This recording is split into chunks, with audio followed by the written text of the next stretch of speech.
So he goes to the room to go sleep. She heads back to the room later. She like wakes him up like, hey, I'm back. He said, who are you? Said, huh? Who are you?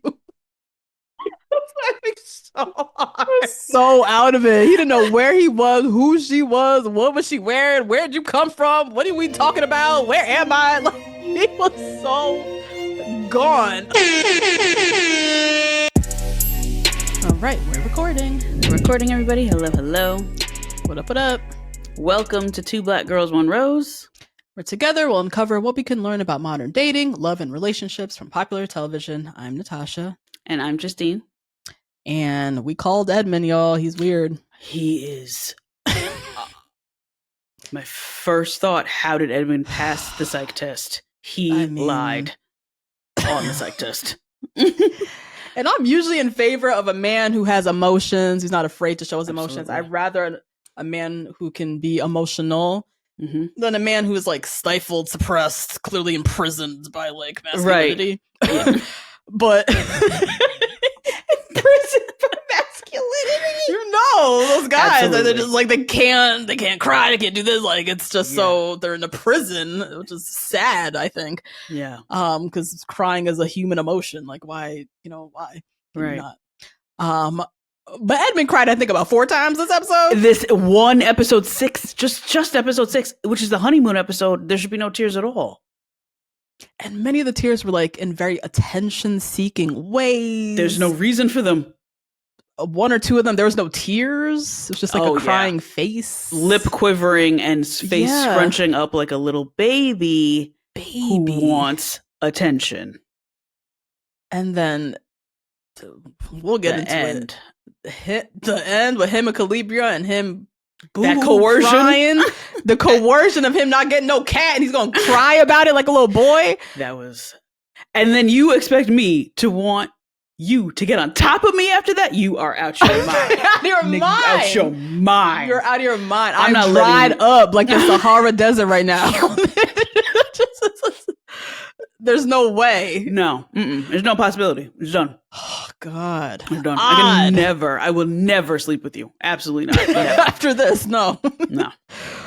Whew. Oh, my God. But anyways, what are your initial thoughts on 4 That was number 1. I was like, he too. lied on this psych test. Oh, my God. And I know they're long, right? I know that they're like questionnaires that they the questionnaires, like a zillion questions, and they repeat the questions, try to catch you.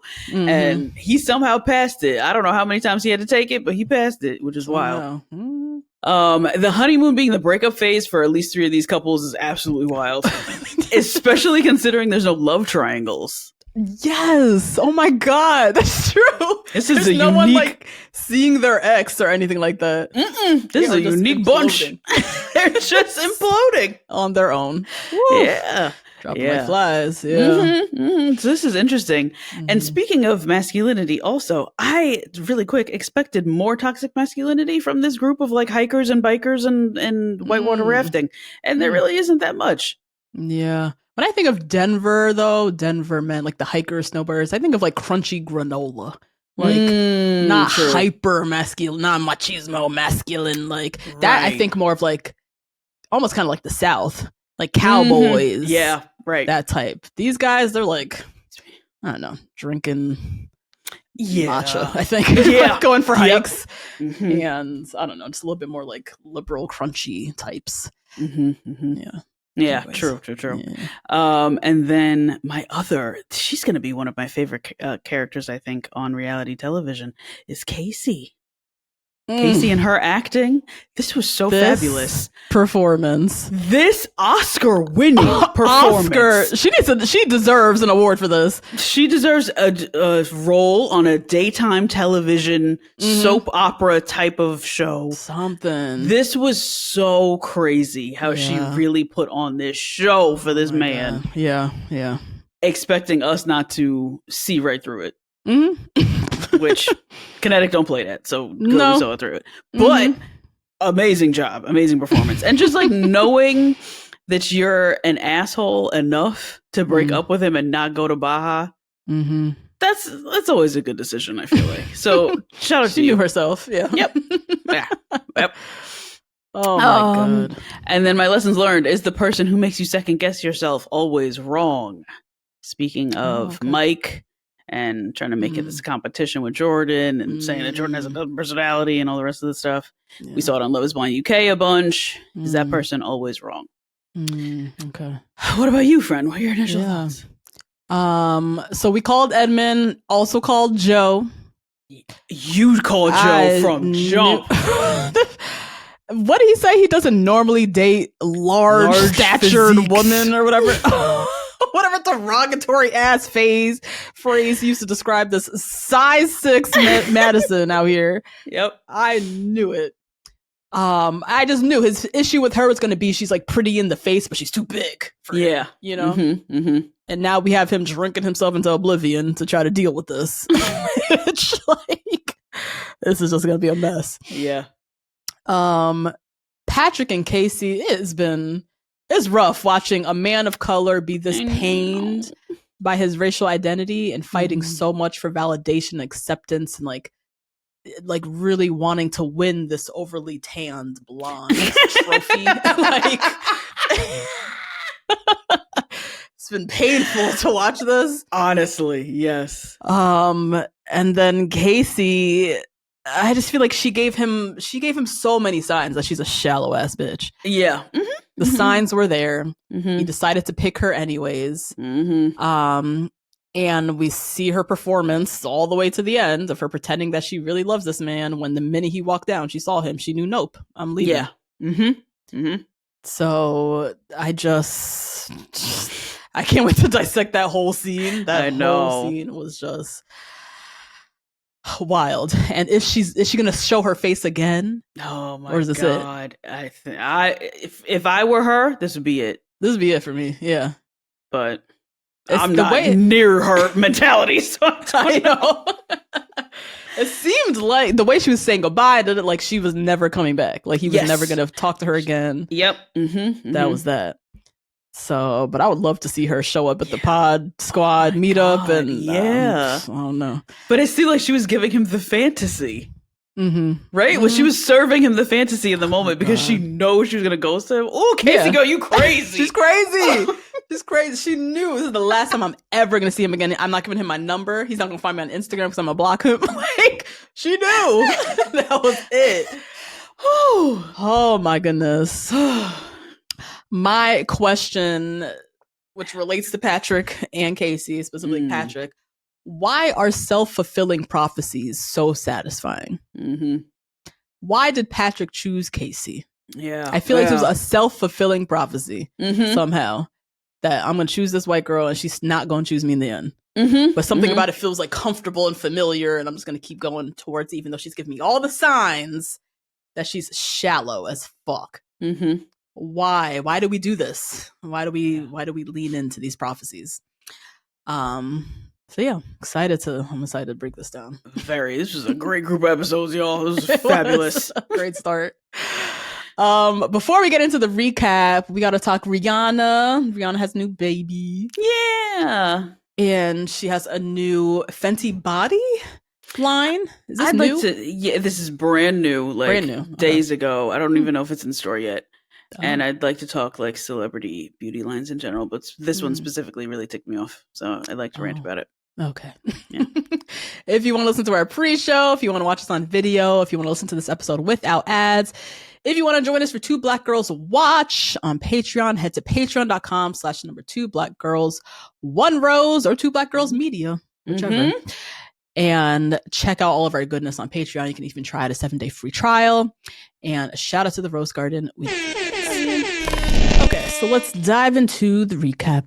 Let's do it. All right, so we open up with Edmond and Calibria meeting. And I forgot how young they are. They're pretty young. They're 27, 28, these two. So I was nervous. I was really nervous for this one. But they saw each other and they were both very happy. She called him her chocolate king. So, I mean, I knew he was going to like her. She looked great, by the way. She did. I loved her dress. I think this is like a perfect reveal dress. It's like red It has little cute cutouts, but it's like still long sleeve and covers, but shows your curves. Like I thought it was just like a perfect dress for a reveal. His outfit was, just disgraceful. His pants were flared and short. Flared, like ankle. What do you call these? What do you call these? Pedal pushers. I was gonna say ocean grazers. What are they called? Flood pants.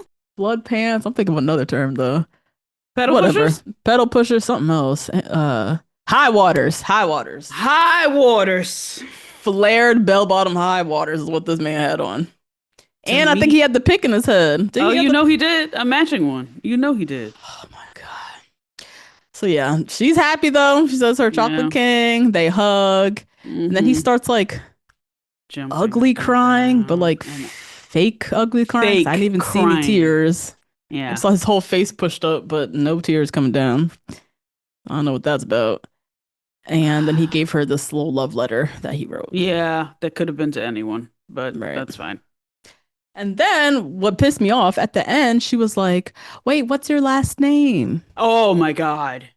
That. Why are you just learning that? Why?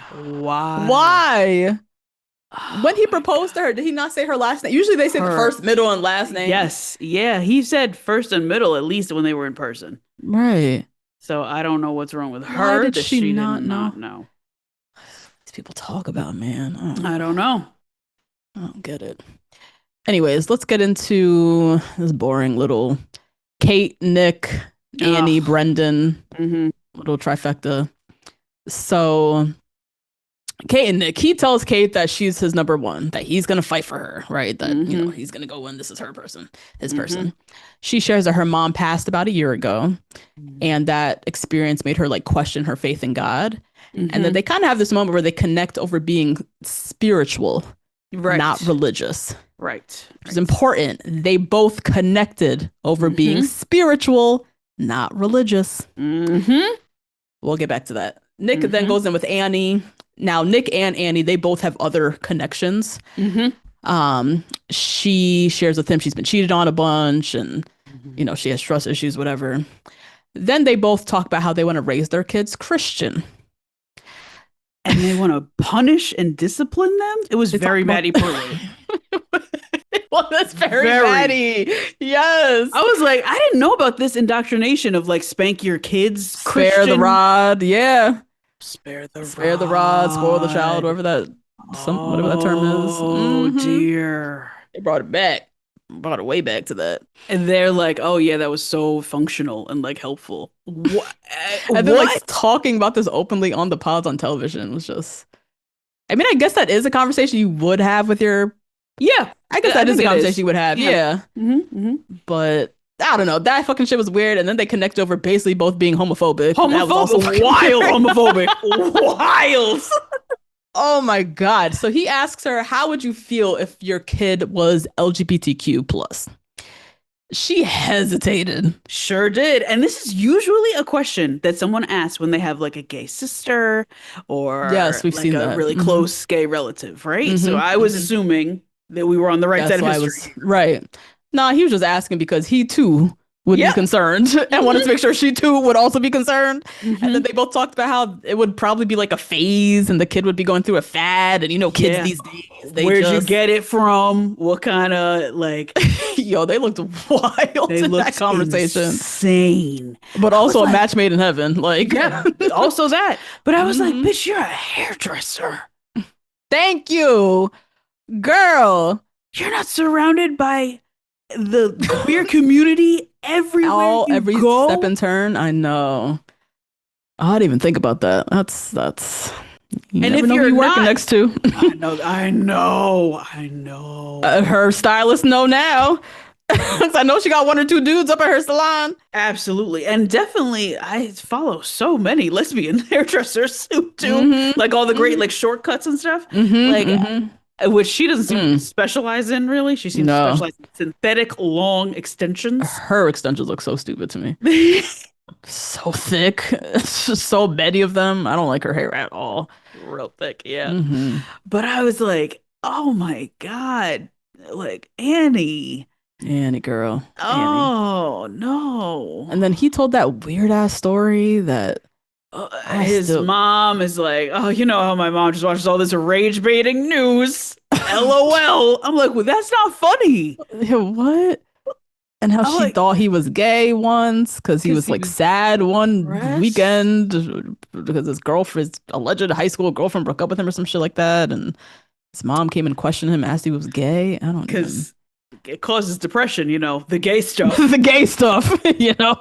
I was like, what is he connecting here? I could not follow the story at all.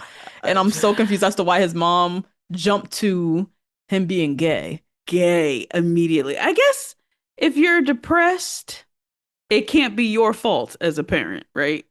It has to be that they got this stuff from somewhere, right? Mm-hmm. So I guess back in the day, Fox News, maybe 10, 12 years ago, it was that they were like experimenting with being gay.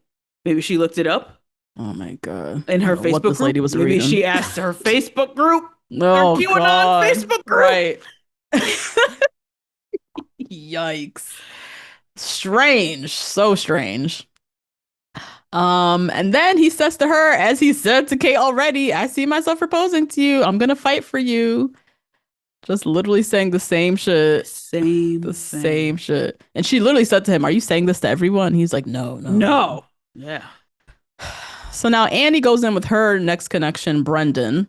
So fine. It's fine. She really fumbled the bag here. Oh my God. He's one of the best looking guys, I think. Yes, for sure. For sure. Yes. So, you know, they're talking about their future home, what it would look like. Mm-hmm. And then they start like bickering about nonsense. She keeps like picking fights with him. It's weird what she's doing with him. Now, Nick goes back in with Kate. Now, after he had such a great day with Annie, he's torn. Yeah. And he's like, you know, I don't know. I don't know what I'm going to do. And in their last conversation, they're supposed to be boyfriend and girlfriend. So she was like, wait, you're not just dating me? What? Yeah, what? And you literally just said you love me. So what are you talking about now? Like, she was so thrown and upset because it was like, why did you say all those things? Now you're coming back saying you're confused. So you have another connection. What are we talking about right now? So he's like, yeah, well, I did mean it. I do love you. I did love you in that moment. And she's like, Yeah, it's not about a moment. Yeah. Why did you say it? Not just because you felt it in the moment. You only say those words if you actually mean it to somebody. And then she accused him of love bombing her. Like, which, oh, Lord. I mean, this isn't a bad example. It's not. It's not. Yeah. Particularly since he set himself up and said, in the moment I felt it. And so I just said it. So they kind of bicker a little bit. And then, you know, eventually they kind of like work around it. Then he asks her, you know, would you be open to exploring, you know, re-exploring your relationship with God? And she was heard like, the good news. Oh God. She was like, no. Like so resolute too. Like, no. Yeah, I'm good. And then he goes in on her. You said you were religious. You lost faith after your mom's passing, but you never said you would never go back to religion. And she was like, it's still a no. Like, it's a never. And so now he's like, well, you know, I love you, but I just don't think I could get around this. And he's pissed. She's pissed. And I'm just so confused. I'm like, if religion was a deal breaker for you, Nicholas, wouldn't you have figured this out before you said I love you to her? Exactly. Oh my God. And you wouldn't have framed your relationship with religion as personal to you. Right. That's how he framed it. Like, I have a really quiet, personal relationship with God. Yep. It's spiritual. It's, you know, it's me and him. Now we're talking about religion. You asked her, would you want to explore your relationship with God? And, you know, you told me you were religious before. Would you ever go back to that? Hold up. You didn't tell me you was this type of religious. Like, right. This is a shock to her as well. Yeah. And then how you saying I love you to somebody who you don't know where they stand on something which is so fundamental to you, clearly. Right, exactly. Because the way he framed it, he's such a fucking liar. And who knows what else he believes? Because I was thinking about this. She's a dietitian, correct? Right? Yes, yeah. That means that a lot of her work is based in science.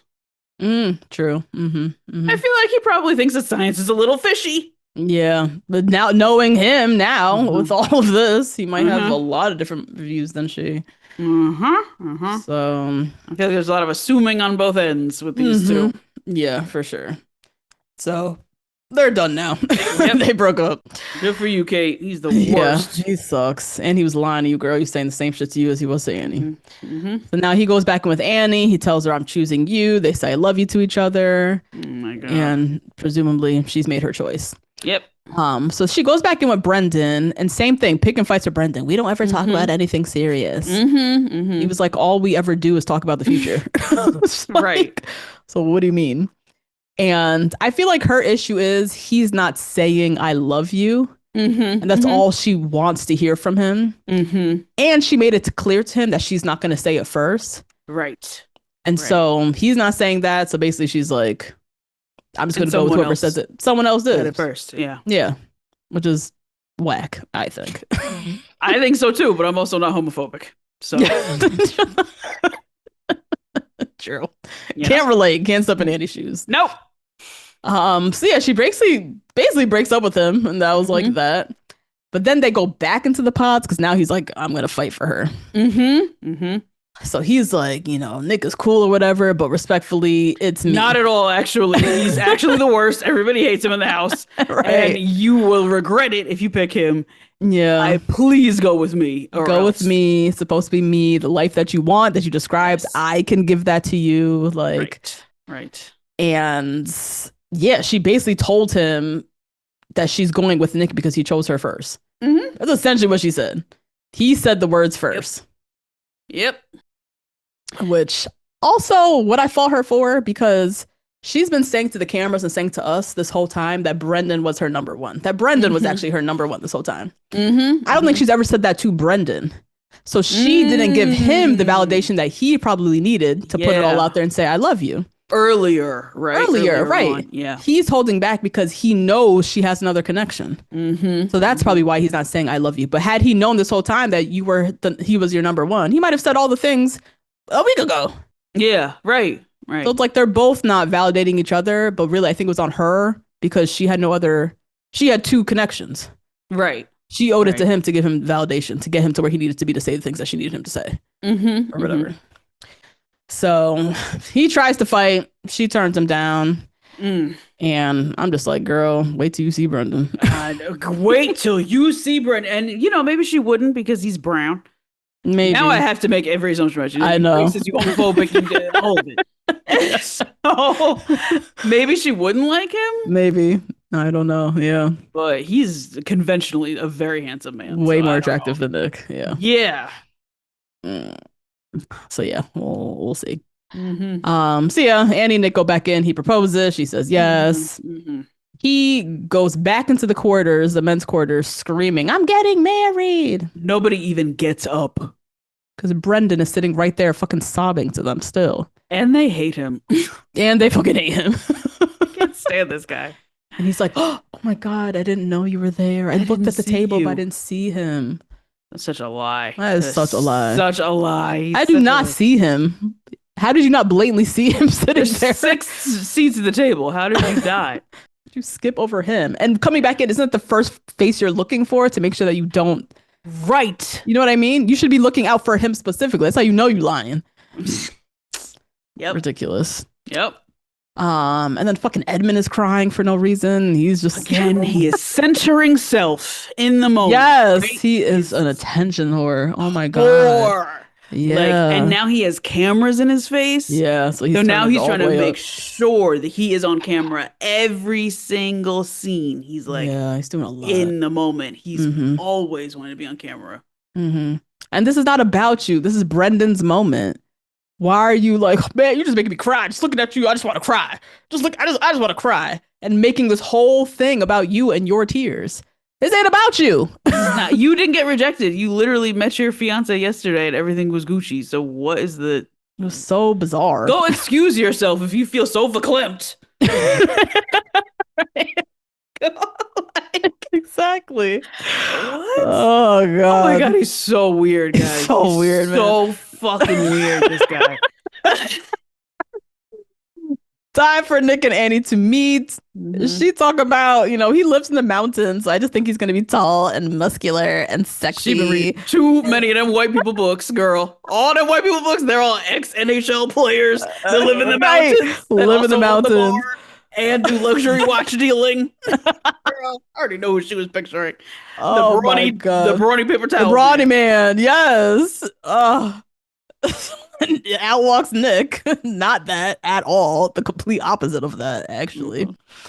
And she seems happy. They seem happy. They kiss. He proposes. She does make it clear that he is not the mountain man she envisioned. She definitely thought he was going to have at least a beard. And he don't even have scruff. His face is clean. He looks like he can't. He looks like he'd have to take Rogaine or something. Like he looks 17 to me. He looks so young. Like I can't get behind this face at all. So she claims he's perfect. She's happy with her decision. Blah, blah, blah. Next we have Mike, Jordan, and Sparkle Megan. This little story, this little rom-com, I love this one. This is everything. This one is giving. This little story, I love it. Because he's so evil. Mike is so God. Yes. To the core, just rotten. And I was just waiting for him to win and like whisk her off. I'm like, no. Same. But she has sense about her, thankfully. And her dad is guiding her. And she's listening. She's listening. Right? Even that element of it is so days of our lives, right? It's like, yes. Oh my God. Yes. Oh, I love it. So then we have, Mike and Megan. So they are back in the pause talking about money again. Always talking about money. Always. She says her ex was like a mega millionaire, like almost a billionaire. Almost a billionaire, yeah. And he was like, well, how was that? She was like, shitty. It was terrible. He worked all the time, showered her with gifts, but they had like no relationship. She was lonely. It was terrible. Then she said her ex after him was like the complete opposite. He was like younger. He was broke, like didn't have his shit together, not ready to have kids. And so she like did both extremes, essentially, trying to figure herself out, basically. Next we see Megan with Jordan, our single dad. And I love Jordan. I love him. I love him. Oh my God. This sequence of episodes made me see why he got this vasectomy. Oh, say more. Because he has such a good personality. He's got these sleeve tattoos. He's like tattoos. He's like very charming, right? Yeah. So I see how he like probably hits it raw like all the time. God, it's allowed to. It's allowed to. I feel like girls are just like whatever. It's fine. That happens to him a lot. Especially after we learned from the honeymoon what she said. Girl, I already know. I already knew. When they were talking about tattoos and he looked directly into the camera and was like, oh, a couple. I was like, oh! That's all it takes. That's all it takes. That's all. America, that's really all it takes. Oh my God. So yeah, they talk about the tattoos. He's fully both sleeves and a leg sleeve. Talk about he has a couple small ones. Oh my God. And so yeah, she's just talking about how happy she is with him. Every time she leaves, she's just like so giddy, so happy. She knows she would have never picked Jordan on the outside. Yeah. But just gets like very emotional, feeling like this is her dad. Her dad is intervening in ways. Yeah. She took care of her father in the end. She has experience literally caring for somebody with type 1 diabetes. And here she is, meets Jordan, has a son with type 1 diabetes. Like, it's just so connected. And the fact that he's still here. She still kept him here, Yeah. So yeah, she's just always so emotional, but so happy, like when she's with him. And then, she asked him, she's like, what would life be with Luca? He was like, obviously the mom, we'd have to like talk with the mom, but like ideally it'd be the three of us. And she said, me too. Yeah, that's so nice. That was so nice. And even when he was in the quarters and he was talking to the guys and he was like, I'm talking to this girl who's this real like baller leader. She's has a hold on her money. And she would be really great for Luca to look up to. I was like, see, look at that. Yeah. You don't mind that she's a boss lady because like your son even can, like look up to that woman. Yeah, powerful woman. Yeah. That's how you know you got a tripod girl. confident. You know what I mean? Yes, very confident. Just and discerning, like a discerning. Yeah. You know, it's tough with these single parents on the show, and you watch them with a fine-tooth comb to see what the hell they're saying. But it's nice when you see someone say something like, I'm looking for this type of woman for my son, a role model for my son, you know, things like that. So, yeah, love Jordan. So anyways, Megan, she goes back in with Mike. They talk about traveling to Tulum. What are you wearing? You know, cheers to having great sex. Just talk about nothing. Yeah. And she admits to him she still hasn't made a decision. You know, she still feels very strong for him, maybe even falling in love with him. But, you know, I'm just still connected to the other guy. And now you could see he's trying to apply pressure, but not too much. He's still trying to, I'll give Mike that. He could be turning up right now, you know? At this point, we see a lot of guys like, well, you need to figure it out. Yeah. And he's still trying to apply pressure, but, you know, respect her process. And does try to let her know, like, you know, at some point I'm going to need reassurance, but, you know, take your time. But yeah, she's just like, I don't know what to say. Like, I'm still trying to figure this out. So then she goes back in with Jordan, and he's so happy-go-lucky. He's so confident. He didn't even know she had another connection. Nope. Doesn't even listen to what anybody else says. Has no clue that she had a full other connection here. And so she reveals that to him, and he's like, oh my God, I didn't know. I'm so sorry. I had no idea. He was so like, how did you not? Mike's known this whole time about Jordan, this entire time. Because Mike is sneaky, right? So Mike's not saying anything. And Jordan's like, oh, I'm talking to this girl who's like so rich. And obviously it's talking out so much. Yeah. Oh my God.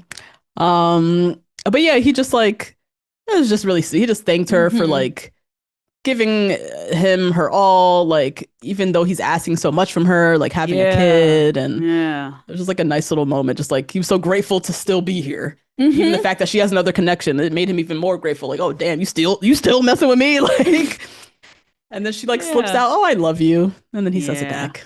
So cute. So cute. It was. So then Megan goes back in with Mike, and he sends her this little love note saying all the things. But it's too late. And she tells him that something just isn't right. And she's like, I gotta go with my gut. I usually ignore my gut. I usually ignore my intuition, but this time I need to follow it. And I just like can't keep seeing you. So now here he is trying to fight for himself, and you know, and double back, trying to, Jordan's a little different personality wise. But not even saying, like, what does that even mean? Obviously, it's a different personality. Not even saying nothing. It's almost like he wanted to throw him under the bus, but he had nothing to throw him under the bus for. Nothing. If the cameras weren't there, he would have been like, his kid has diabetes. You want me to like, he would have been. He would have went in. Yes. Yeah. So yeah, he's just trying to plant little seeds. Like, there's something about Jordan you don't know, type of thing. So of course now she's like in her head and kind of bawling, and just, you know, feels like he's trying to tell her something about Jordan, but like she doesn't know, and you know, whatever. Mike ends up going back to the quarters, and he like hugs Jordan and like wishes him well, and because he didn't really like her like that. He wanted to steal all of her money. So, and you see the comments now, girl. People are coming looking for Mike. He owes people money. Mike's in Mexico. He's a scammer for real. Mike has escaped the country, I'm sure. He will be at the reunion. You don't think so? So many people are coming like, for him. He owes me money. Yeah. Girl, I'm telling you. Oh my God. You was calling him a scammer last episode. It's so obvious. Damn. Oh, Megan dodged a bullet. Yep. Oh my goodness. So yeah, then Megan goes in with Jordan. They say, I love you. He proposes. Time for them to meet. Jordan put on his nice little funeral suit. You know, he's got to step it up for his girl Megan. He put on his best suit. His nice velvet loafers. Yup, no socks. He knows he got to look a little stylish or something. And they just feel like such a rom-com. I feel like it's the... Yes! You know, he's like the simple, small-town single dad. He drives the Kia. Yeah! And she's the, like, big city, rich girl, independent. Yep. It's like, kind of reminds me... Do you remember Sweet Home Alabama? That's the one. Yes! Witherspoon, right? Yeah, that was, like, the grandest scale Hallmark movie. Yes. Right? Yes. Yes. Oh my God. She's the marketing exec from the big city. Who moves back home to Alabama. And then he's a firefighter from Alabama or whatever. Mm-hmm. Yeah, even him having these sleeves of tattoos and her having no tattoos and the ones that she removed. Yeah. Even that element of them being opposites. Is like cute. just so cute. Yeah, rom-commy. Yeah. So they see each other. Obviously, they're very happy, very attracted to each other. He reveals all the tattoos he has, and she's like thrilled. She loves tattoos, like perfect. He shows her pictures of Luca. They have a nice we don't see them. And we don't see them. Nope. Love it. I tell you on his Instagram, he got Luca covered up. You don't see Luca in any of his photos. And yeah, I feel like we proved our theory right. A single dad, he can come on Love is Blind and clean up. Not only is he a single dad, he got a vasectomy. It's so true. He has a vasectomy and a child, and he landed a girl who didn't even know she wanted a kid, like didn't even know she wanted to be a stepmom coming into the process. Exactly. Now here she go. Here she go. Now she gonna have these two in her house. Oh my God, Megan. It works. It works for single dads. It works for single dads because women are open. Women could be a lot more open to the process and step into that role. For single moms, it's always a setup. It's always going to be a setup. So that was Jordan and Megan. Now, Kacie and Patrick. I'm sorry. How else was this going to end? How else was this going to end? Well, you know what? I didn't expect her to be this good of a liar. Yeah, she was really putting it on all the way to the end. All the way up until the end. All the way to the end. She was waiting till those cameras went down to be like, I think you're ugly. Like she was. Yes. She's put on a show for them cameras. Yo. Oh, God. Shit was crazy. So, but Kacie gave us the signs all the way. The way. She gave us so many signs of how shallow she is. Yep.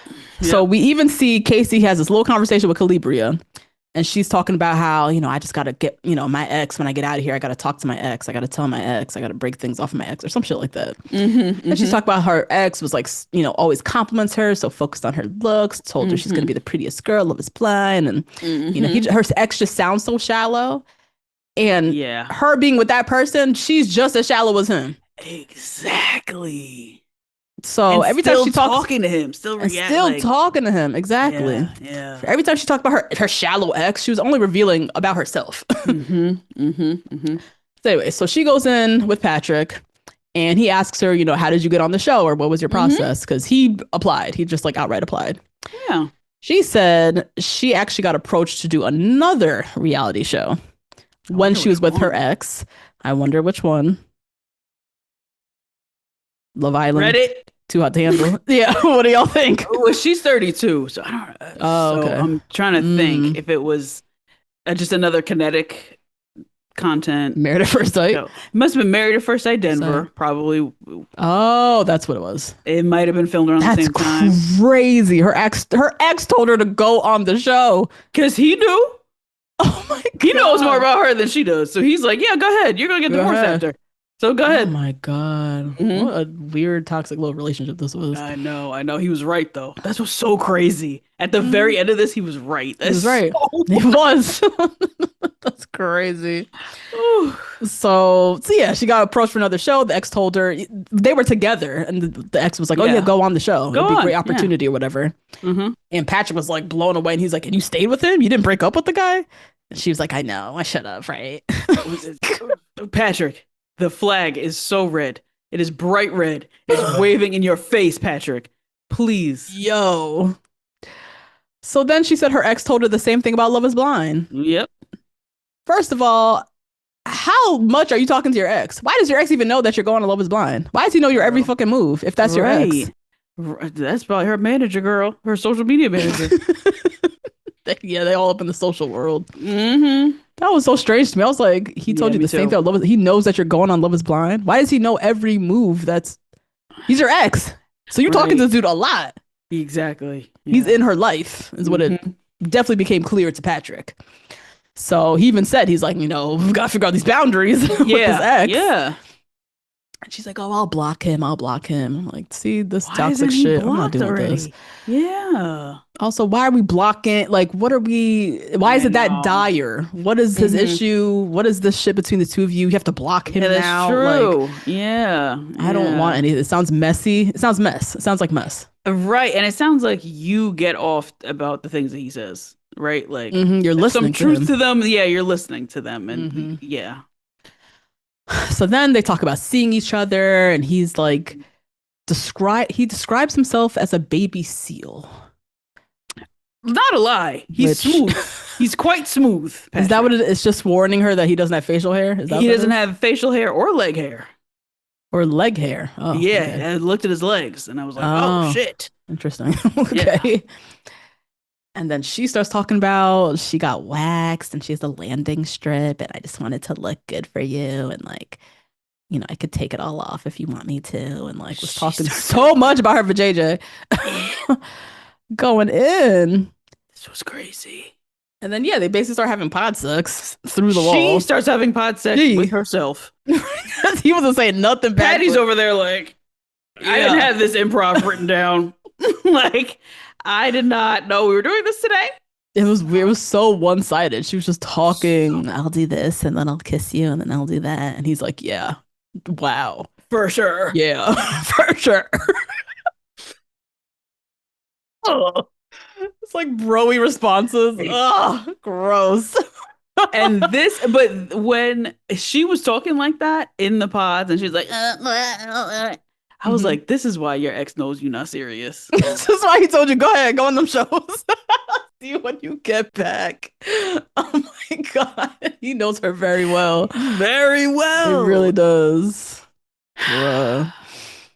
So the next day they get back into the pods and she's like, I just woke up so sure about you. I just, you know, it's you. It's definitely you. And he's like, I just feel like it might be too good to be true. Like, because she is so, it's you, Patrick, like so confident. Yeah. Yeah. And he just, he's just like throwing him a bit.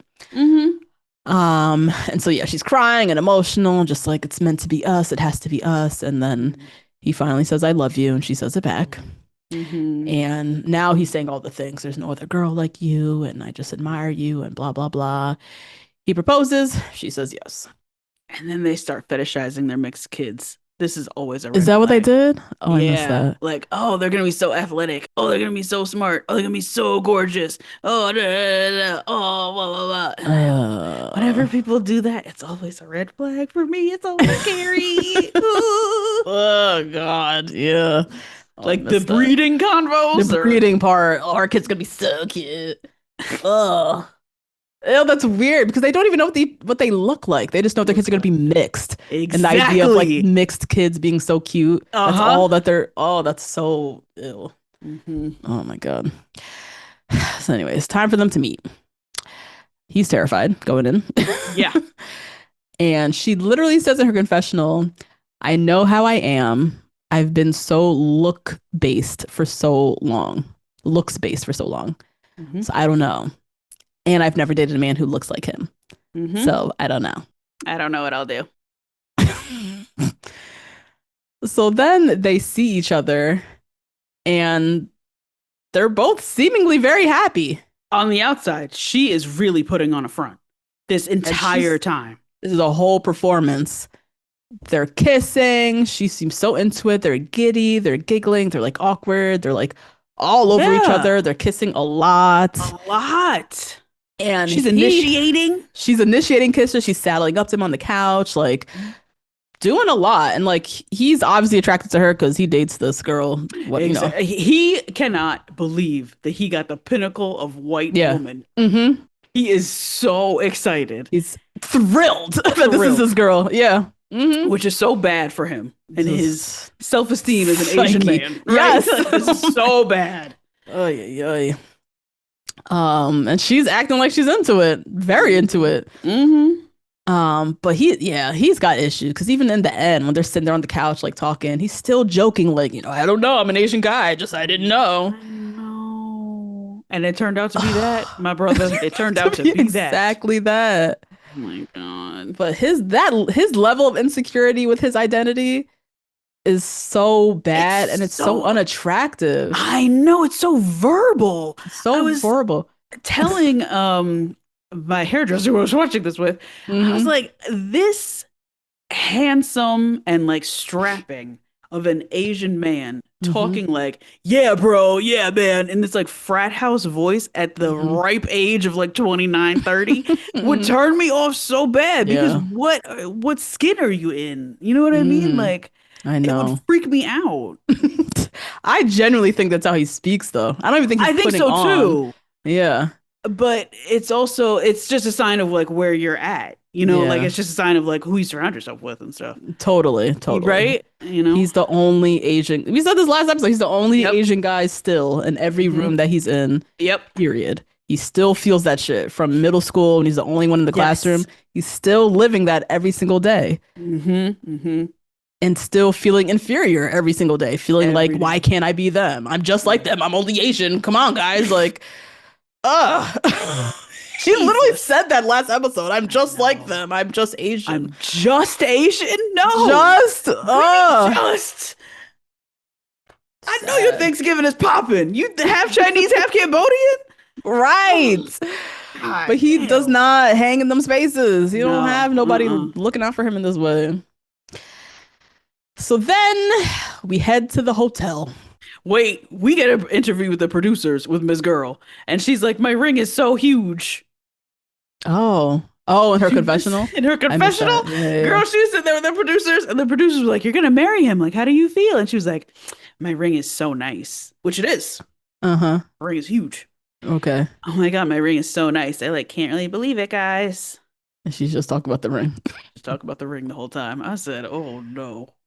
Oh Lord. Now we get to the hotel. So we get to the hotel. She looks rough. Kacie looking haggard and somber and so downtrodden. I said, here she come with the bullshit, about to give them all the illest setup. Oh my God. That's so tender. Her hair, the extensions were peeking through, but it was up. Oh my gosh, look a mess. She's been going through it. And she's, now that I like have seen her put on this performance, I'm like, oh, this is all a performance. This is all a performance. She's acting this entire time. This whole time. Oh my God. So she's like, I just think he deserves better than me. So that's not wrong. That's not wrong at all, girl. It's a fair assessment. So Patrick comes to chat to her. He's all willy-nilly, like, what's up? Like, you know, we're just gonna have a little chat. And she's crying and she's like, I just love you so much. I was so happy, but I can't do this anymore. I have to go home. Yeah. And she says in her confessional again, like, he just deserves someone who's obsessed with him. And like, I just don't think that's me. So now when she's back with Patrick saying all this, he's like confused. He's like, are you breaking up with me? Or are you just saying you don't want to go on the honeymoon, to go to Baja? You don't want to go on the honeymoon? And she's like, yeah, I don't want to go to Baja. I just can't do the TV show anymore. Yeah. Any secondary question besides I'm breaking up with you. She's answering with full clarity. Right. So he's like, okay, cool, chill, that's fine. Like, so I'll just be back in Denver. We don't have to do Baja. I don't care. He kept saying, like, yeah, we're good. We're good. We're good. I'll just see you in Baja. For sure. Or see you in Denver. Yeah. And then she's like, yeah, well, you know, they're trying to paint it a different way, and I can't do it. I don't know. I'm sorry. I just talking, very vague, talking vague. And if it's one thing we know about Chris Colleen and the folks at Kinetic Content, it's that they don't do. They're trying to do this to me. They don't do that. They don't do that, They girl. don't do that. They will whip out that footage to expose your ass with the swiftness. So don't you dare lie on us. Oh, hell no. And they sure enough did, girl. They 45 minutes prior. Kacie sitting there, producers. With a mason jar of wine. Yes. Oh, God. like she's been drinking all night and just haggard, drinking her feelings, yo. Oh my God. She said verbatim, I don't think my attraction to him is going to grow much. I don't think I could get there with him, period, she said. Yep. Oh my God. So she says that clear as day out of her mouth, caught it on camera, said it to the producers. Now she's sitting here with Patrick talking about humna, humna, humna. I don't want to go to Baja, humna, my family, humna. Just talking bullshit and not being clear at all. And still saying, I love you. And I don't know, I just love you so much. And kissing him the whole time, kissing all up on him the whole time. Rubbing her hands on him, like crying, like sobbing, crying. And then he's in his confessional and he's confused and still trying to hang on, right? Still. Because he's saying to her, you know, we're good. I'll see you back in Denver. Yeah. Like, we'll just have so much fun. And she's like, I can love you so much, but I can't. I don't know. And it's just like, she's fully breaking up with him in this moment, but she's not. She's not. She doesn't want you on camera. Yeah. No. And so he's obviously not picking up what she's putting down. Right. Because she's also like making out with him and saying, I love you the whole time she's doing this. And this is his dream woman. So he does not want to let go of the fact that, like, you can tell in his confessional, he was like, she still said she loves me, so it's fine, right? Yeah. She told you guys that she loves me, right? Yeah. Oh my God. It was very confusing. On purpose. Yep. So they're hugging. He's like, you know, I'll just fine. I'll see you back at home. And she's like, yeah, I don't know. I don't know if I'll be there. And I don't know how you're going to get my number. And he's like, okay, yeah, well, you know, you got Instagram. I'll get your Instagram. Yeah. That's where I was like, Patrick. I know. She don't know how you're going to get to her number. She's the one that has to give you her phone number. Bruh, and she's telling you she's not giving you her phone number. She's about to ghost you. She's about to ghost you. She literally said, you are not going to be able to reach me. And you talking about, oh, you got Instagram? I'll find you on Instagram. Like, but he's like not hearing. But he's not hearing her because she's through all of this. She's still kissing him and saying, I love you. And then talking so many extra words, like so many other words. Then we see them outside and she's like straddling him like a fucking koala, like kissing him up and down, all over him. She goes inside, comes back outside again, jumps on him again. She like can't even. She tried to make it like uneditable that she wasn't attracted to him. Wait, what? She tried to make it uneditable, like there's no way they could possibly edit her. That's what she was doing. Look like she's not attracted to this man, right? Wow. They already got it on camera, girl. 45 minutes ago, they already captured you on camera, giving them the real tea. Did she not think there was a camera there? Did she not see a camera there? I don't really know what she thought. Maybe she had to like tell her truth to get out. Yeah. You know, she couldn't just say, I want to go home because I feel like it. That's not enough. She had to give them something. At this point, she had to give them something. And then she did give them something right after that engagement. When she was looking at that ring, she was like, my ring is nice. I was like, oh, see. But you're right. She's doing the absolute most because she's trying to make sure you cannot twist this into I'm not into him. Look at me straddling him, kissing his face, telling him I love him, how much I love him, blah, blah, blah. Oh my God. So yeah, he's looking like literally boo-boo, the motherfucking fool. Fool. In his confessional, like, yeah, we're like totally into each other. She's not gaslighting me. Like, I think we're totally, you know, she told you guys that she's like into me, right? Like, he's trying to confirm. Now he's unsure. He's trying to confirm with the fucking boob guy in the back. Yeah. Oh God. Oh, so painful. He's just so used to this too. He's so accustomed to questioning if he's attractive or not. Yeah. That he's not even seeing that, like, this is some fucked up shit that she's doing. Fucked up what's happening. Can't even see it. No. Oh my God. So yeah, he leaves very hopeful that they're gonna like see each other next week. They're just not going to fucking Baja. And he has no fucking clue. That was probably the last time he was gonna see her. She's in Dubai. With the ex. Gone. Right. With the ex. You don't have her number. She's going to block you on Instagram. Yep. Like, it's a done deal. But my thing with Patrick, which irks the hell out of me with him still, Kacie is obviously awful. Like, that's without question. But Patrick, when you're this insecure about your looks, why choose the person who told you she's so shallow?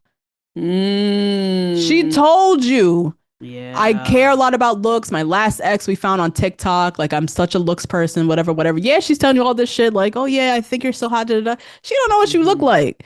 And she never dated an Asian person. So and you need to have the most insecure about that fact. Most insecure. Exactly. Yeah. You were this insecure, but for whatever reason, you got blinded by her words and still chose the person who basically told you about herself already, that she's shallow as fuck. But as you said, he knew she was this little cute, little pretty blonde girl, and he was like, I'm gonna give it my best. See it through. Yep. I'm gonna see it through. Now you left looking stupid. Pathetic. Oh God. Damn, and she looks crazy. She looks nuts. But it's so humorous. All that she was doing. They gotta give her an award for this performance. They have to. It was so good. It was the running back and straddling him and kissing his face up and down. I was like, girl, what are you doing? What are you trying to put on right now? We got you on camera already. Oh, disaster. Anyway, so now we have 5 couples headed to Mexico. It's not bad. It's not bad at all. Yeah. So they head to the honeymoons. We'll go couple by couple again. So we have Megan and Jordan. I love how they roll up to the resort, and she's like, do you usually travel like this? Like nice resorts like this? And he was like, no. And she's like, get used to it. I was like, I know Jordan found his nice little sugar mama take care of him and Luca. I'm so happy. They're gonna be wakeboarding together and shit at the Four Seasons Mexico. Yes. Oh, I can't wait. Go to that Lake Como wedding. Like $8,000 a night. They'll stay there. He got his little sugar mama for him and his son. I love this. But yeah, they're having a great time all over each other. She loves his tattoos. He got a nice thick hairline. He got some thick thighs. Like she like into Jordan. Yeah. She is like hit the jackpot. We see them, they do this like blindfolded little spiritual experience or something. Okay, and then we also have Edmond and Calibria. He's this pick in his head. He just always got this fucking pick in his head. They're always matching. I don't understand. What is that? Why you want to walk around with a pick in your head? He wants to sell them. Is this merch he's trying to push? He's trying to push merch. Yeah. That's so obvious to me. What the fuck is this? He's not pushing nothing but insanity. Really? This episode. Yeah, this is a rough one. So yeah, he buys her some sneakers and some like little matching outfit, whatever. And we see them go on this little helicopter ride. And, they chat about, she likes to spoil her man. She's like, oh my God, you got one up on me. You bought gifts for me. Like, I'm going to get gifts for you. Calibria, girl. No. As a gift giver myself, the expert gift giver myself. Yeah. You don't do this. You don't say that you are a sugar mama to a man. You do not know him. I know. You got to earn this. I don't just be spoiling any type of man. That's insane. That's so crazy. That's such a crazy sentence. In her head, this is her husband already, which is weird because he's still proving himself to you, I think. Exactly. No, he's so I don't think he gets all this. Yeah. There's like so many ways that he's not already, but then in the ways that she wants to, he is. I don't understand her. And then she asks him this question. This is a weird scenario to me. I don't know when or why this would be happening, but she's like, so let's say we're like at the club together. Already. Why? Why? I'm not doing clubs no more. What do you mean? We're at the club together? Max. Party brunch. Max. The club. She says, we're at the club together. We're very much together. You're like holding my hand, whatever. And some dude comes up to me and says, I want you. And is like grabbing at me and trying to pull me away. What situation is this? When is that happening? What they be doing in Denver? They be doing in Denver? Where are we? And if we are, why are you on Love is Blind? These men are so aggressive. I was like trying to picture. I'm like, so you're standing there clearly with your man. Right. And another guy comes up to the both of you and he points at you and says, I want you. And then tries to grab at you as you're standing next to you. As you're standing next to him. And in front of your man. Like, I'm trying to understand what she means here. Does she mean that like Edmond is non-threatening looking? And so other men are going to come up to her as if he ain't shit. Probably. Okay, maybe that's what she's trying to say. I think that's what she's trying to get at. Okay. Which is so rude, but like, yeah, why are you asking him that question? So horrible. What? You look like you ain't shit, and any guy can take my hairstylist, and guys are gonna be challenging you. Yeah. And so what's she gonna do about it? That's what it was. Oh. Yeah. Oh, that's why she do that. That's mean. Or like, I'm, Houston, Atlanta, Vegas. I'm this girl. Other guys are gonna want me no matter what, if I'm married or not. Right. She really thinks she's that bitch. Girl, way I'd be curving niggas, the way I'd be like, ew. Right. But she makes it clear she wants a protector. She wants a guy who's gonna be like, step off and like cause an issue. What do you mean? Get off my girl, whatever. And Edmond just spoke his truth. I wouldn't call security. I don't need all that drama in my life. He said, I am not confrontational. Yep. It is a dub for me. I would pull you and walk away. Yep. And if not that, I'd call security, get that guy off of us.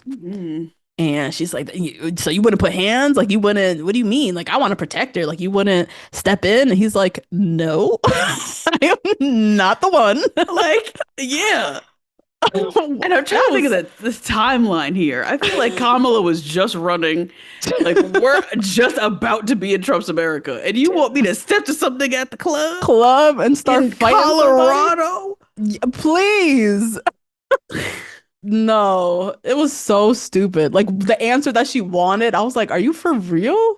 You want the guy that's going to say, I'm going to step to him and we going to have issues. Like, you could have found that outside. Right. You didn't come into this little in the pods experience and we're talking deep feelings. I'm crying and shit, and I'm a little sensitive, whatever, for you to want this protector who's gonna be stepping to dudes at the club. You could have found that already. That's it, because she likes that he's sensitive and in touch with his feelings and all the rest of this. But then you want him to pistol whip somebody who comes up to you, like Calabria. I was like. It would be, I was like, am I wrong? Like, it would be more of a red flag to me if my man was trying to start something with that guy. If his response wasn't to walk off. Right. Yeah. Okay, step out and then walk away. Yeah. I'm not attracted to the guy who's like, what are you doing, man? That is such a turn off to me. I just don't need the drama. I don't want the drama. I don't want to be the center of it. I love to watch it and point and eat my popcorn. I don't want to be the one in the center of that. No, but she wants to be the one. She wants to be the one. The tug of war, like the rope. Yeah. The tug of war. Yes. But you want the guy who's going to step to you with a husband. That's the guy you want. It seems so. Right? And I feel like you could have gotten him on the outside. I've met plenty of those. Right. Those exist at the club. Right. Is that what you're looking for? Because they exist. Bizarre. It was just a bizarre scenario. And I was like, what's the answer she wants? Because I'm confused. I don't know. She another one who talks in Instagram platitudes too. Yeah, they started having this whole conversation about, he shouldn't compare himself to other men and, how much reassurance he needs. And she's kind of like mentoring him. It was weird. Their dynamic. Did he start crying here too? Probably. We gotta get a cry count. On this guy. Oh my god. Next, Annie and Nick. Nothing much. They went whale watching. All seems fine. Yeah. Allie and Anton. Small little conversation about ring side or ring. Yes. Ring costs. On the ring. Yeah. Well, she spent $0, girl. That's what I was saying. I was like, he ain't spend no money on this. You want to talk about gaslighting? He said something about, $5,000 on the ring. She was like, $5,000? Like, it should be at least $10,000. And he's like, And so I think they put that in because it's going to come back later. Like, the type of girl that what she's looking for. She's a little bit of a princess, and he's going to learn what type of girl she is. Joe and Madison. So, what did I say? I said I could look at his face and know that he don't date nothing but size 2 little skinny mini white girls. Little girl, like small girls. Oh, when I saw Madison sit down in this white bikini, I said, "Oh, she's a max of 6." 6, maybe 8. She's small. She's a small girl, and he's like very intimidated. He thinks she was FIFA fo walking in the pitch. Yes. She's bigger than any girl he's ever dated. Like, he really thinks of her as large. He says something like that. She's like bigger bodied or larger physique. That's how he described her. Described her, bruh. A larger physique.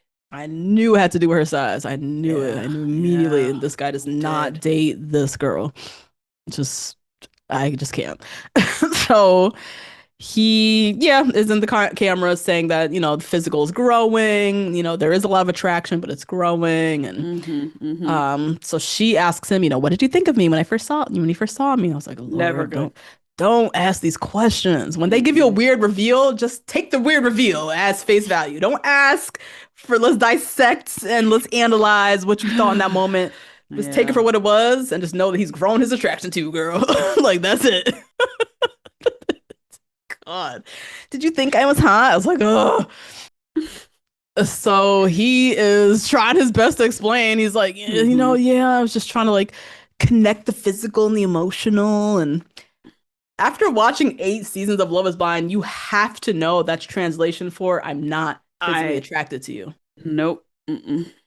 So the minute he says I'm trying to connect the physical and emotional, that's what was happening. That's code already. So you know what you're working with. And he didn't even need to say that to you. You could see it in the moment. Madison. So I don't know why she needed to have this conversation with him. I get it. She wants to be reassured. She wants the reassurance. Is gaslighty too, because they're fucking. Yeah. And he's the other one. He also gives me the type. He's not attracted to her physically off rip. He maybe thinks she's like pretty in the face or something like that, but like not, he doesn't do this body. But he's like, I need to have sex with her, see how I feel. Yeah. Afterwards. Type of thing.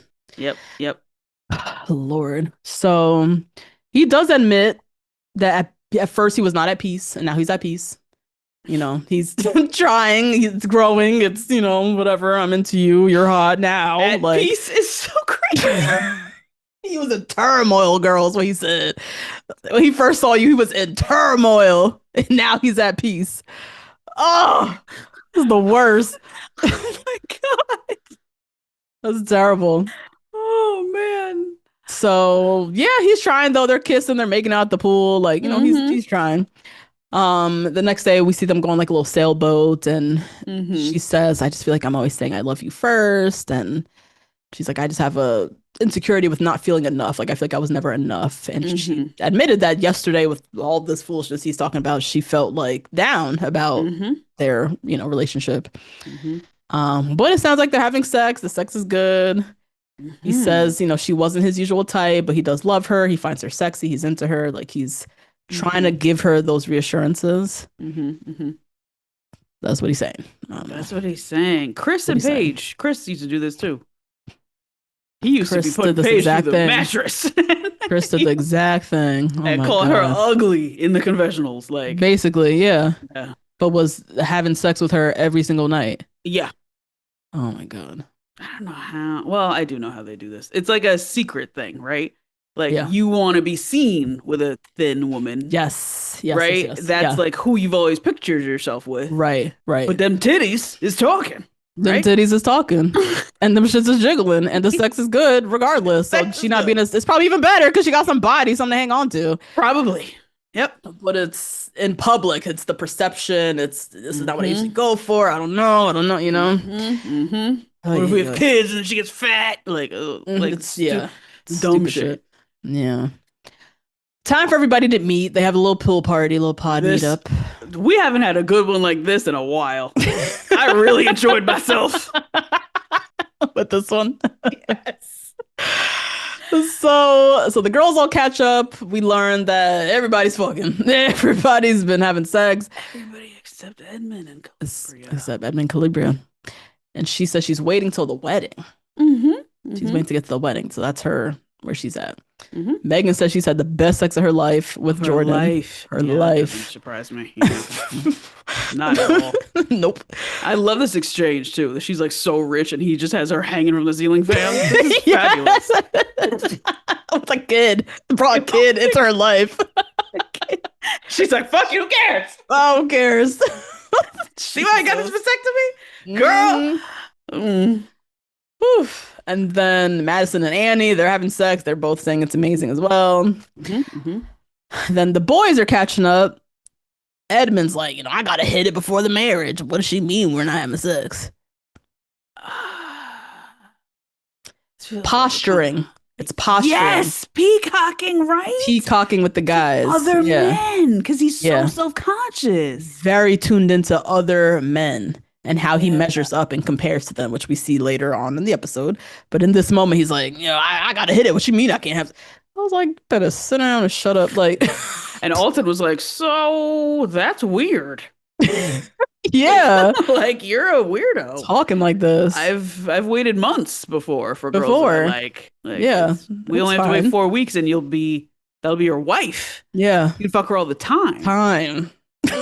So I'm glad Anton brought it down like yeah. Bizarre. And then he starts like putting sunblock on her toes and kissing her feet, and this was so, oh my god, just doing the most for the cameras. For the cameras, man.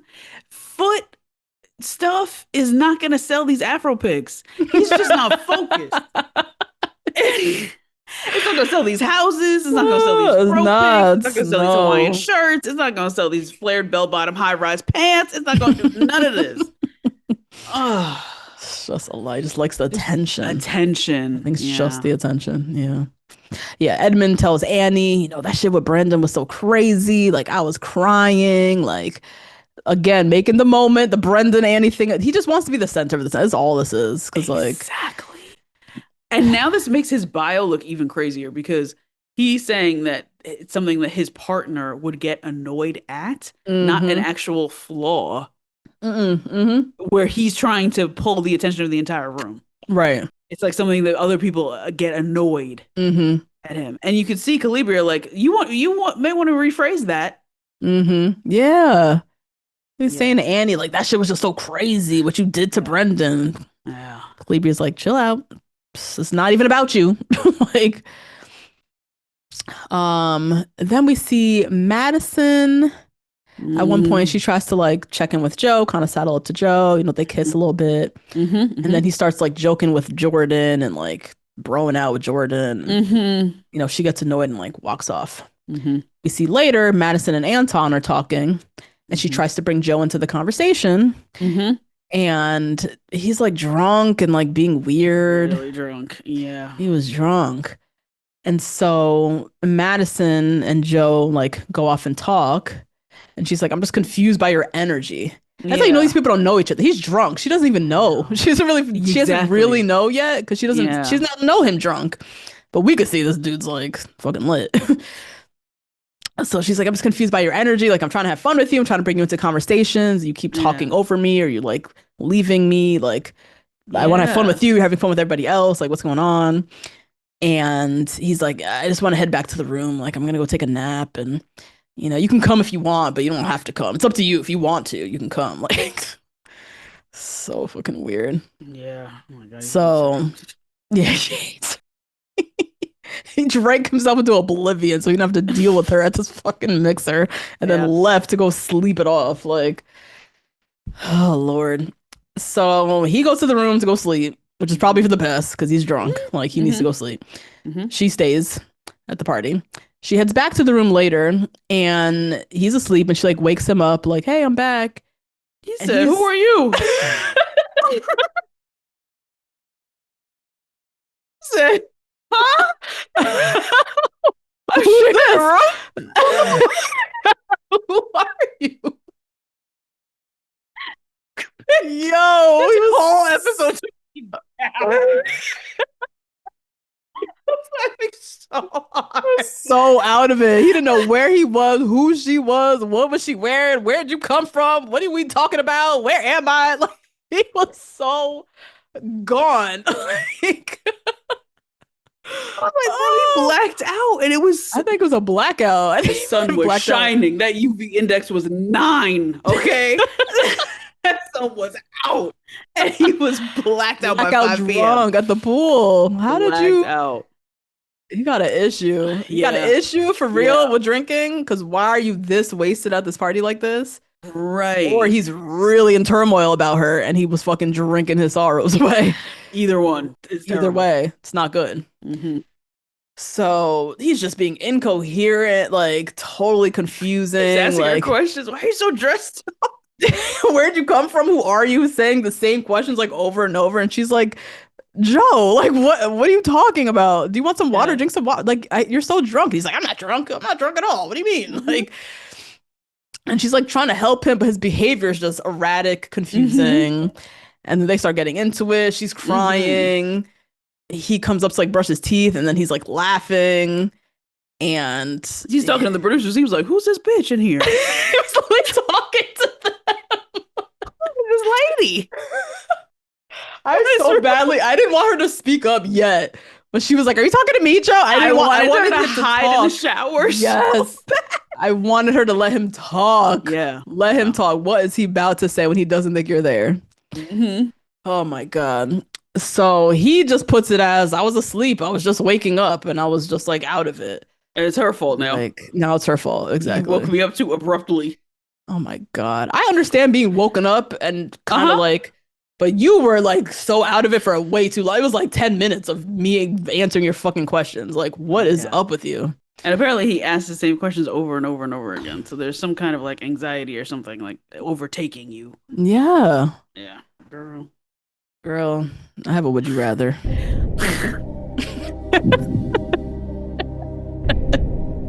Yes. Okay. Would you rather basically be Madison or Calibria? Would you rather have chosen the guy who cannot hold his liquor? Okay. Or the guy who cannot hold his tears? Oh no. You know what? I would have to go for liquor because tears I would be laughing at him. At him. God, really? And I would look really bad on camera. But I know that he's nuts. Right? But like it would be really easy for production to frame me as this like evil big bad wolf. Yeah. If I'm like laughing at this guy who very clearly wants attention, the sensitive guy who wants the sensitive one. Okay. So I think on camera, I would rather be with the alcoholic. With the alcoholic. Like, you guys see the problem with liquor, and like so easy, right? To like get out. That is true. That's a good way to put it. Right? Yeah, you can swindle your way into a better edit. Yeah, with the alcoholic. Madison is going to come out on top regardless because Joe had this moment where he looks crazy. Looks like a drunk here. Oh my God. Let us know what you guys think. Yeah. So then we end with Edmond and Calibria. So they debrief the pool party. And they're just talking about all the couples. And she's like, yeah, I think Jordan and Megan are like the strongest couple. And Edmond says he thinks everyone thinks that they're the strongest couple. And Calibria's like, that's cool. I actually don't really give a fuck what people think. So whatever. And she's like, do you care? Because he seems very like, I think everyone thinks we're the best. Like everyone thinks. And she's like, do you care how much people think? And he does. And he admits that he actually does. He cares a lot about what other people think, which is just not good. Recipe for disaster. So then, they segue into he's giving her another foot rub and they're talking. And she reveals to him, I guess he didn't know this. I think he assumed Anton also didn't have sex for some reason. Right. Yes. Yeah. But Calibria reveals that they're actually the only couple who haven't had sex. And he was really bothered. He was, yeah. Because he cares about what other people think. He doesn't want to be isolated in this particular way. Yes.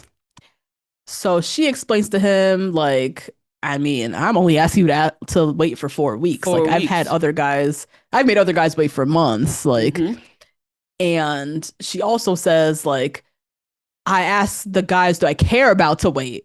Because I've had my whole days where I have my one night stands and it's with guys that I don't give a fuck about. But for you, I really care about you. And when I care, that's when I put more stock in sex, which makes complete sense. Yeah. And he then goes off like, I'm giving you my all, KB. Giving you everything. Everything. And I'm the only guy here. And he's pouting his face like a little baby. And I want to say his lips started quivering. He started getting emotional. When I started laughing. Because yes. Why? You know, he's been weaponizing these tears his whole Oh my God. life. This is insane.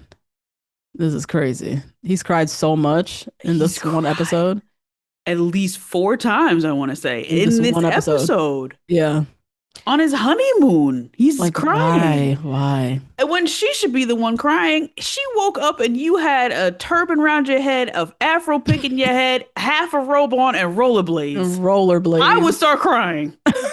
This is who I chose. Woke up and we're in Mexico and you look like that. Yes. And here you are crying about because we can't have sex for 4 weeks and you're the only one. Yeah. And I can't. You've let other guys hit it that you don't even care about, and you won't let me. That's what killed me. He had his face in his hands. I'm just trying. And what really gets me is that you had one night stands. Like he was really stuck on that. He was so stuck on that. Yes. He was trying to make it seem like he's trying so hard. And then also she's such a slut. At the same time. Right. Such a whore. Oh my God.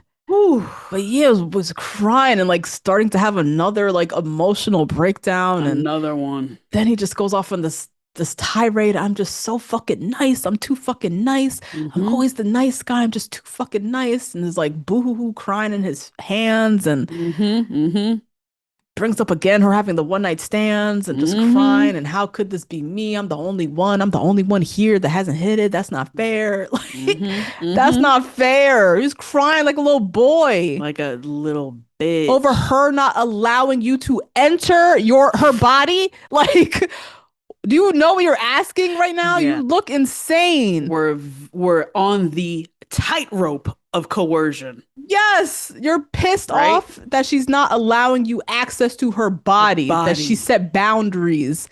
And how dare she? Because now he's the only one left. And how could you? What? Oh my God, Edmond. How do you pass the psych test? I don't know, girl. I don't know. He lied. He must have, because he is. It's not all this. This is not all. This is not. Something's a little off. Something's off. Whether he's telling the truth or he plans this out, right? Like, right. Either way, this whole show. Yeah. Oof.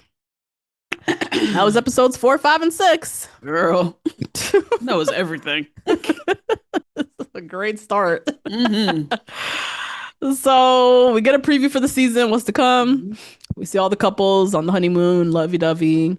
We see Allie asking Anton if he makes enough money for the both of them and for her to continue getting her Botox. So he didn't know. He wanted this pretty little Brazilian girl. He didn't know he was getting this pretty princess who was waiting to be a Caps woman. And you better have your dollars and cents together, Anton. Because she's maintenance, you know? We see Jordan and Megan go house hunting. They're looking at a 6-bed, 7-bath, $2 million house. And Jordan just says, this is too much house. This is too much house. Yeah. That's a lot of house. That's a lot of house. And who's staying here would be my question. Because we have me, you, and Lucas. That's 2 bedrooms. What do we do with those 4 other bedrooms? Even if we have one other kid. An office, or we have another kid, or something. Like, I could see 5 max. 7 bathrooms? The bathrooms, too, is crazy. Why we need 7 bathrooms? Why? 3 people. Even if we have 2 guests staying over, that's still not... half those bathrooms still gotten used. So he's like, she's looking at him sideways. We see Edmond and Calibria arguing about something. We see Anton. So Anton and Allie start living together. Anton sits Allie down and says, so you don't clean up after yourself? You don't do the laundry? You don't do it? She's like, no. She said, yeah, no, that's my norm. I don't. Yeah. I'm working. How could I do both? What? How dare you? Allie. I live. What is she looking for? I'm so confused. Me too. We then see the pod meet up. Everybody from the pods meet up. We see Patrick and Anna. Anna's back. Yep. I ain't see no Kacie. Kacie ain't come on because she ain't showing her face again. Kacie is in Dubai. She's gone with the ex. Gone. Right. So Patrick and Anna talking, him saying if she was there, he would have chosen her. That's true. That is true. Nick talking to Kate, saying he wasn't honest with her. Then we see Annie and Nick fighting later. We also see Annie and Brendan meet. So we'll see how those go. Joe and Madison, we see them seemingly doing well. It looks like Jordan and Megan are gonna hit some tough times. Megan talking to Mike, him asking her, "Are you getting married?" And she kind of like hesitates. I don't know if that's editing. Or what? I hope so. Yeah.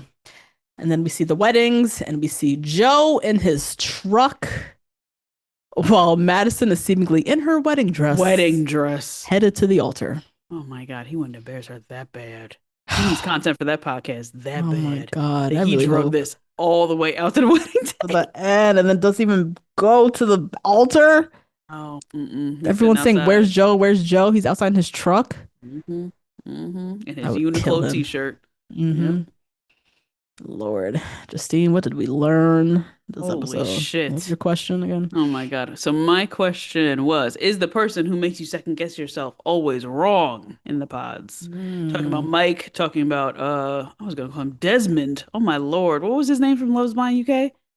Was his name Patrick? Which couple? The black couple. She was gonna pick Demola. Javon. Yeah. Javon, he was another one making her second guess herself. Is the one who makes you second guess yourself always wrong? I want to say yeah. The one who wants you to second guess your intuition? I want to say yes, but also Brendan tried to do it with Annie, but I think they're actually a match made in heaven, Annie and Nick. So yeah, that's fine. I think so. I think that's fine. Yeah. Oh my God. Yeah. Because even with Megan and Mike and Jordan, she's going with her gut. He was trying to like make her second guess, choose me, love me, but Mike ain't it. Now we see in current real life all these fucking lawsuits he got coming or whatever the fuck. He ain't it, girl. Follow your gut. My question: why are self-fulfilling prophecies so satisfying? So I think about Patrick and Kacie in the sense where I feel like Patrick got, I don't know how to just, I don't know the answer to this question. Y'all help me out. I don't know how to actually make sense of this, but I just feel like there's something satisfying in seeing a prophecy through. Patrick, somehow he gets comfort from choosing the white girl who actually doesn't want him because he's Asian. And he knew this going into it, but he chose her anyways. And it's like something about that. Now he's like, see, I knew it. Like there is something, you know what it is? But I don't know why we do that. Why would I do that? people have explained this to us. Therapists, put down below if this is the right answer that I'm sourcing this from. I want to say it's because as an adult, you're controlling every step of the way and it still ends up to be the worst ever. So you have control over the situation. You have control over elements of it. And at the end of the day, you still know the quote unquote truth. Okay. Right? Like Patrick could find some white girl who loves him for him or whatever. Right?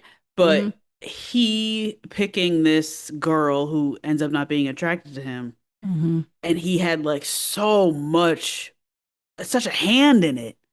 Yeah, he had evidence. That there's a good chance she was not going to be attracted. And he did it anyway on his own volition. Yeah. Like he wanted to say that it always happens because it's been his his source experience. Of truth. That's his source of truth, right? Yeah. Okay. That's it sucks. Fucked. That's a weird psychosis to put ourselves through. Yeah. But it's comforting in a way because that's your basis of truth always. And it seems like it actually doesn't even feel like a risk. It feels like the thing that would happen anyways. Exactly. And in my head, I'm like, that was a risk to choose that girl. You know? Interesting. Let us know what you guys think. Join the conversation. Sound off in the comments on Patreon. So, Justine, you guys, this is Justine's last episode. No. Yesterday, Natasha texted me, "Hey, how are you?" And I was like, "What the fuck is this bitch texting me? Hey, how are you?" And I'm gonna have to get used to that. You're gonna have to text me. Checking in, bitch. How you feeling? Guys, Justine is about to give birth. Yep. We have some fun special guests coming in that you know and love. We're still going to be a good time here. A friend, oh my God. We're wishing you well in this new chapter. Thanks. And spending all this precious time with your little one. It is such a blessing. And yeah, it's going to be great. Just get to spend some undivided attention with them. Yeah. Oh my God. It'll be so fun. Yeah. Yes. Damn, that's so crazy. That's so fucking crazy to say. No, I never knew when we would be here. I know. You know, in the business, in our lives, I know. here. And no, I can't believe I'm here first. Why? I know. Someone had to go first. I'm glad you did this shit. I'm glad it's you. Send Justine all your love, guys. Please. Send her all of the love, and we'll all be here when you're back. Yep. Welcome you back with open arms, and yeah, it's a new chapter of life. Amazing. Yeah. Join the comments and Patreon. Join the conversation. Find us on Instagram, TikTok, all that good stuff. See you guys in a couple days. Yep. Bye. Bye.